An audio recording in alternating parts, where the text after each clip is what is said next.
What's up, y'all? Happy motherfucking 2021. I welcome you to our space. This is gonna be our 9th episode of How to Tarot. Last week we went over cards 10. Oh, there's the puppy trying to get in the shot. So we'll jump right into it this week. Last week we went over cards 10, 11, and 12. That was the Wheel of Fortune, Justice, and the Hanged Man. Cards number 10, 11, and 12. So this week, we're going to pick right back up. We're going to move on into cards 13, 14, and 15, which are Death, Temperance, and El Diablo, the Devil. Of course, as we all know, the Death card and the Devil are notorious, so those should be interesting to get into. At the end, when we're finished with those 3 cards, we'll just go ahead and do a quick 5-card spread, and I'll give you an interpretation. Girlfriend, come on. All right, so let's jump right into it. First of all, let's start with card number 13. This is the Death card.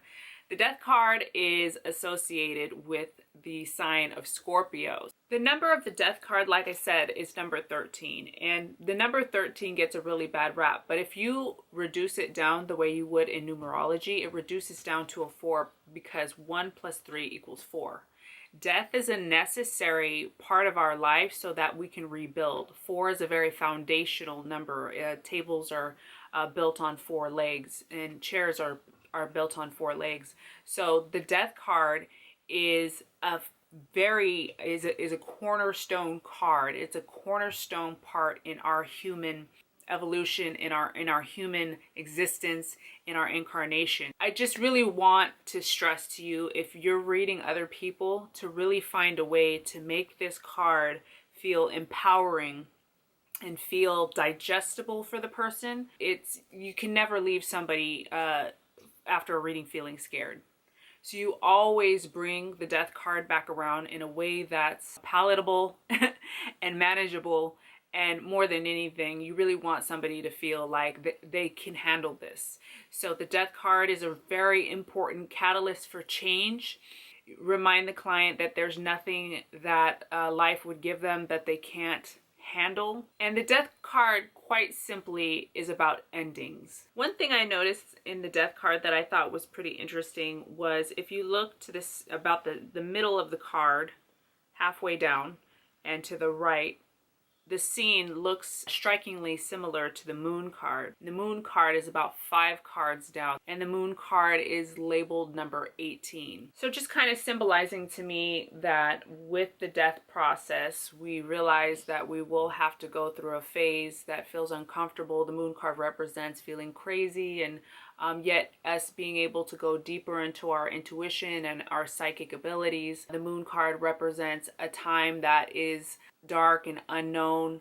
The Moon card represents a very necessary dark period in your life. So, I mean, I don't know if I would necessarily dwell on that aspect of the card. I just thought it was an interesting detail in the card.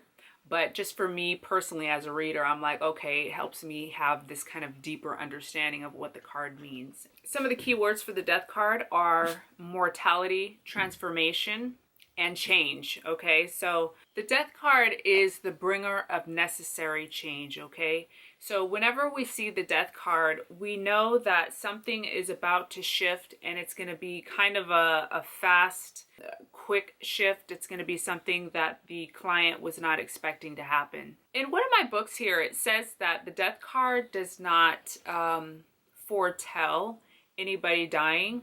But what I think it does do, and I think maybe just depending on the type of reader, maybe it could, but when I read the Death card, I would never say that somebody was going to die if this card came out. I'm going to tell you a quick personal story. I actually did a client reading, and she was about to go do something that was very scary for her. And she was scared of dying, and she wanted to know what the outcome would be on this thing that she was embarking on. So I pulled 5 cards, and don't you fucking know, the first card out was the Death card. So that for me was kind of a crossroads. It was kind of a moment in how I teach and how I interpret.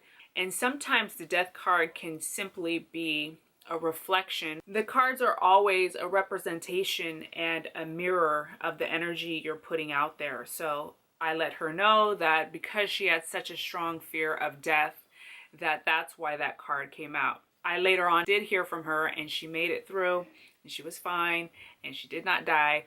But if somebody's really scared of death, then you might get the death card in their spread. Usually when this card comes up, it just lets us know that the client is in for major rapid changes. The death card is representative of deep transformation and a time of letting go of that which no longer serves. Basically, the client is gonna, if they're not ready to let go, and if they are not surrendering, when they know that there are things that need to be released that they're hanging on tight to, just let them know, like, basically that the client has little control over how this card plays out and the events in their life play out when we see the death card. All right, because this is happening for their better good. The death card can symbolize needing a break from a relationship, a breakup from a relationship. Remind the client that the death card can symbolize relief and release as well. So burdens being lifted, things being cut away that were heavy and weighed heavy on the client. When the death card is reversed, we're really mainly looking at how the client is dealing with the issue. When it's upright, of course, nobody really wants the death card, but the client's handling it. They are aware of it. They have a certain amount of objectivity to the situation. But when it's reversed, it shows the client is really hanging on tight and having trouble letting go of the things in their life that were either taken from them or that needed to be cut away. The client may be having a hard time comprehending why this is all happening. The death card reverse is just like a strong resistance to this phase in their life. You're going to want to do anything you can possible to help the client move through this process in a more empowered, hopefully in a way that makes them feel like this is manageable. Okay guys, let's go on to the Temperance. Temperance is labeled number 14. It's also associated with the sign of Sagittarius, okay? This card is really fascinating to me. It has a lot of different meanings. Some other keywords are moderation, reconciliation, healing, alchemy, and angelic guidance. This card calls the client to recognize that they are in a deeply transformational period, that they have an opportunity to really ascend to another level, like quite literally, if they take this time in their life to find balance. This card will come up sometimes for people who are experiencing a lot of contrast. This card will come up when people are feeling like they might even be out of control.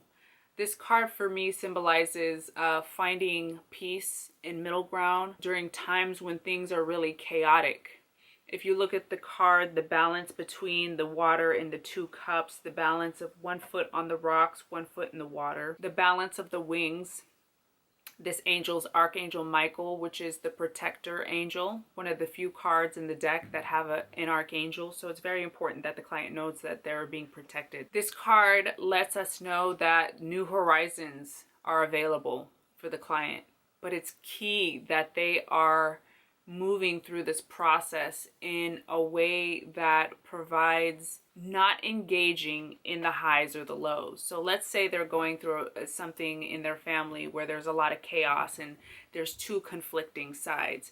To be aware of the two sides is really important, to take in all the information and to communicate with both sides, but neither picking a side, finding that middle ground, that balance within the chaos and confusion. There's really an artistic, one of the keywords for this card is art. There's an artistic moment that can happen, a co-creation moment that can happen for the client if they really harness this time and can find balance, quiet, and peace during the hecticness, during the chaos, okay? Creating a new reality is one of the keywords, one of the lines in this card that I love. Also, tempering volatile forces. Tempering volatile forces. Like just really, I'm trying to get you just this is such a powerful card. Just such a powerful card. Alchemy is a key word for this card. As we know, alchemy is what the alchemists and the magicians did back in the day when they tried to change base metals into gold, right? They were trying to look for formulas, ways of transitioning these base metals so that they could become rich, right? Or so that they could give back to the poor. So this card really is a transformational card. There's an opportunity to transmute some situation, some energy. This could even be the transmutation of, you know, how you feel. Like if somebody's really going through some heavy depression, the ability to transmute that by doing all different sorts of things, whether it be meditation, contemplation, sleeping, resting, exercise, visualization, prayer, right? All of these things are things that we can do as humans to help transmute the energy. The flowers in the card represent hope. This card urges the client to go toward the direction that feels good. This card really calls the client to tap into their intuition. Part of your intuition is paying attention to how you feel. So you really want the client to pay attention to how they feel. Usually when this card pops up, usually means there's a lot of contrast. So they're probably having trouble figuring out what to do. So you want to remind them to go the middle ground. Not just the middle ground, but really what feels best. What feels best. What really detaches them from the chaos. What really makes them feel better. So not only would you let your client know that they're being guided and protected, but that their guides and angels and loved ones who have passed on are probably trying to get their attention and let them know that they're there. If this card's reversed, I mean, we're just looking at somebody who may be completely caught up in what's going on around them, having trouble seeing the bigger picture, them not realizing how powerful they actually are in the creative process in making miracles happen, right? So we really want to do our best to, I always say, empower the client. If you're doing a spread for yourself, just try to get yourself in a space that's more empowered. Remember who you are, where you came from, and how powerful you really are. If this card's reversed, we're looking at imbalances in situations and things that aren't fair, right? So you're going to have to evaluate yourself, let the client know to be honest with themselves. Draw their attention to like issues with being dominating or domineering, pushy, manipulative, and things like that. If this card comes reversed, I would feel that somebody obviously feels really out of balance, probably feels really stressed out. This person is probably overindulging in things that maybe feel good in the moment, but won't really last, which actually is a great segue to the number 15, the devil. Okay, so let's move on to the devil, number 15. In numerology, number 15 is reduced down to a 6. 1 plus 5 equals 6. If you look at the devil and the lover's card, they are almost exactly the same. Also, the devil is associated with the sign of Capricorn. That's your girl right here, Capricorn. I just had my birthday, but so that's another story. That's a whole nother story about me coming to terms with this card. Some of the key words are temptation, enslavement, addiction, shadow, base instincts. So the devil represents, even if you look at the picture, the two people in the picture are chained to the devil's throne. So the devil card is about addiction and those things that we partake in as human beings that bring us temporary joy, okay? Things that we'd probably not want other people to see, things that we do too much of that end up, kind of hurting us or causing a turmoil or chaos in our lives. Addictions could be things such as drug and alcohol, substance abuse addiction, sex, pornography, shopping, gambling. I mean, the list could really go on and on and on. Food is another huge addiction, right? Can be really difficult. Food is, for me, is one of the hardest because you have to eat. Like there's no getting around eating. So food can be like the biggest loophole for me. So back to the devil card being associated with the lover's card. The lover's card is number 6. The devil's card is number 15. 1 plus 5 equals 6.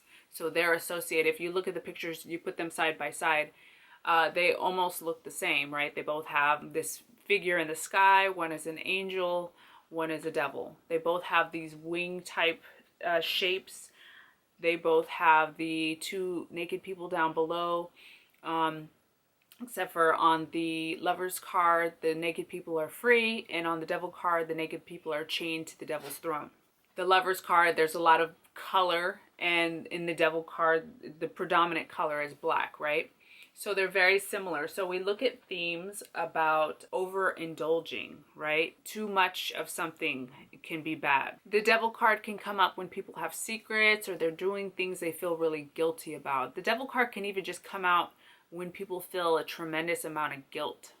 Anything dark, anything shadowy, anything shameful, anything that just feels like I want to hide it. Since the Devil is associated with the sign of Capricorn, Capricorn being an earth sign, we look at the things as human beings. The Devil represents anything that humans can partake in on the earth, right? The earth plane that we can indulge in. So that is the connection there, Capricorn, earth, right? Drugs, alcohol, food, sex, these are all things we do as human beings. The Devil card can even come up when people have like a strong addiction to like looking good or buying a lot of things, right? Anything materialistic that can be acquired. The Devil card can also represent lust, right? Very heavy, passionate relationships that would probably have some imbalances to them. An overindulgence, that escapist kind of view within relationships, things we do within relationships to escape from feeling things. The Devil card reversed is one of the few cards in the tarot that is a little bit, bless you. Ooh, bless you. Bless you. Ooh, bless you. Bless you. Ooh, salud. That's our cat. Is one of the few cards in the tarot, there are about three, maybe four, three, that when reversed, it's a little bit lighter. We see the client becoming aware of some of these things and dangers, and at least wanting to, at least having a realistic view on them. Maybe they haven't stopped them. Maybe they're still, struggling with these things, but they've at least acknowledged it, and there's some sun peeking out through the clouds. So if I saw the Devil reversed, I'd really try and capitalize on that and really generate the energy and move the client to kind of having a brighter, hopefully more optimistic or empowered, there's that word again, empowered view on their situation so that they can get through it and make better choices, or at least seek the guidance, seek whatever it is that they need to help bring them out of it. Okay, friends, that wraps up our three for this week. Death, Temperance, and the Devil. Okay, let's do a 5-card spread, see what comes out. Okay, first card out, we got the Empress upright, and then 5 of Pentacles reversed. 4 of Pentacles reversed. All right, ooh, take that in the bottom card. 6 of Swords reversed and Ace of Swords reversed. Okay, so this is what I'm feeling. So first things first, the only card that came upright is the Empress, okay? So she's also the only major arcana that I see here. So we really want to talk about her. The Empress card is, remember, she's called the wife and the mother. So we're looking at things that relate to either the client being the wife or the mother, the client's wife or mother, or themes about feeling feminine, about feeling empowered, about feeling in touch with your body, themes about feeling divine, themes about feeling creative. We could even be talking about pregnancy, but if it's not pregnancy, it's creation. The ability to be in a space in your life that feels like I can do anything. Okay, being in touch with the earth, getting outdoors, enjoying the sun. Okay, so she's our first card out. Second card out is 5 of Pentacles, which shows is very lack mentality. So Empress upright lets us know that this is where the client wants to be. This is what they would really hope for, right? But when we move through the spread, we can see they just don't fucking feel good. They're really working on self-worth. Self-esteem might be pretty low. 5 of Pentacles reverse shows missing the miracle, not seeing the blessings that they have within them. Perhaps other people not seeing their qualities, not seeing what they have to offer. Maybe a sense of even feeling like the client's missing out, okay? Five of Pentacles, we look at these two people passing by the place that would give them the warmth, the food, and the shelter. So this person feels like they're missing out.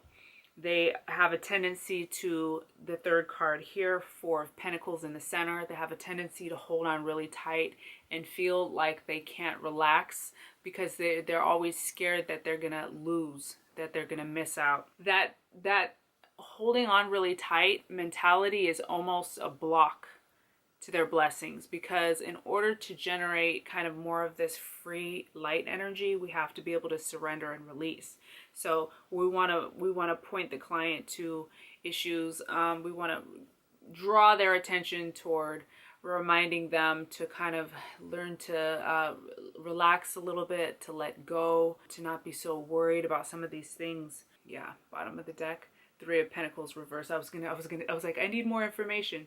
So I'll get to this in a sec. The fourth card out is Six of Swords reverse. So Six of Swords talks about leaving a stressful time and going to smoother seas. But when it's reversed, there's a real like resistance to moving on and to changing this.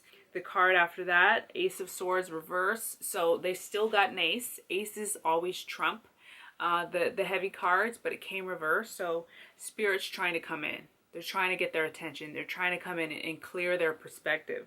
This person's perspective is skewed at this time, and it's more of like a mental state than anything. The Ace of Swords came reversed, but it still showed up for the client. So I'd let them know like, hey, it's like right here. They're trying to get your attention. Clarity is here for you. I was confused. I was like, what's next? I looked at the bottom of the deck and we have Three of Pentacles. So Three of Pentacles is the only Pentacle card out of all the Pentacles where the backdrop is black and gray. So we talk about things about being a mystery. Their life is at a time where they're not supposed to know all the details of what's going on. There's some mystery and some foundations that are being built at this time. Spirit wants them to keep going and keep growing, keep working on this. They're at a time in their life where three, right, very foundational, this triangle, where they're building, okay, and they're not supposed to know all the answers. It's supposed to be mysterious at this time. So we want to draw their attention back to this Empress card and remind them they are truly that Empress, and this is where we want to get back to, okay? All right, y'all. Happy motherfucking Thursday, or whenever I get this out. I fucking love you guys. Thank you for being a part of this journey. I appreciate you guys. Hope to see you in the next one. And until later, until next time,